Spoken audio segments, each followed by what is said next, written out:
En sektioneret tidslinje, det kunne være betegnelsen for en tidslinje, hvor man med vilje har lagt an til at bruge kommandoen go to and play eller go to and stop. Kommandoen kan føre en bestemte steder hen på en tidslinje, men her er det altså rigget til sådan, at det kan opfattes som bestemte kapitler, man navigerer imellem. De kapitler vil man så kunne adskille ved at indlede hvert enkelt af dem med en label, et navn, og som regel afslutte det med en action, en playback action som stop, eller eventuelt go to and play, hvis man skal loope. Men altså en minimal action til at afslutte den, sådan så den ikke bare løber videre ned i det næste kapitel, fordi man kan bruge knapper til at navigere imellem dem. Eller nogle andre events, eventuelt i forbindelse med nogle betingelser. Det var så det tekniske. Det er en opdeling af en tidslinje i sektioner, som gør, at man vil kunne zappe imellem de her forskellige scener eller kapitler eller sektioner. Sådan en sektioneret tidslinje, den kan laves på hovedscenen, som den er her, til at lave en slags websider, som man kan navigere imellem ved at klikke på nogle knapper.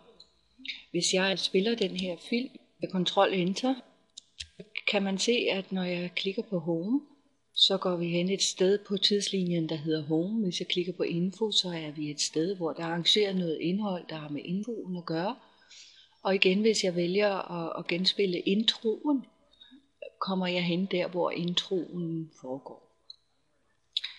Det er fordi indholdet er arrangeret i 3 forskellige kapitler. Jeg kan også give et eksempel på en movieklip, som er arrangeret i sektioner.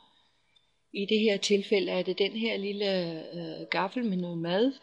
Hvis tidslinje er sektioneret, det kan man ikke se på hovedscenen, men hvis man dobbeltklikker ind i den, er der animationer. Den er animeret på denne her måde. Går man videre til næste sektion, eller giver man selv til næste sektion, så gør den noget andet. En lille variation. Og den tredje gør så noget tredje hen. Jeg kan lige vise her movieklip, som sker her. Man vil kunne se, at på hovedscenen er der ikke nogen sektionering. Der er bare en lang timeline-animation. Men hvis jeg dobbeltklikker på det her movieklip, så er det sektioneret i 4. Og fælles for dem alle de her eksempler er, at de har 2 hvidlige lag i toppen, altså et actionlag, og lige under et labelslag, hvor der står nogle labels navne, som giver et overblik over, hvad filmen handler om. En indholdsfortegnelse kunne man godt kalde det, hvis man vælger sine navne rigtigt. Den her movieklip, den kan noget med at down og right og up og left, den kan noget med 4 retninger. Og denne her scenes tidslinje kan noget med en intro og noget home og noget info, som ligner en fuldstændig klassisk hjemmeside, og det er også det, den er brugt til her. Og det eksempel, jeg viste, det er nogle små animationer. Den ene dykker ned i maden med gaflen. Den næste tager en bid. Den sidste smider maden ned igen.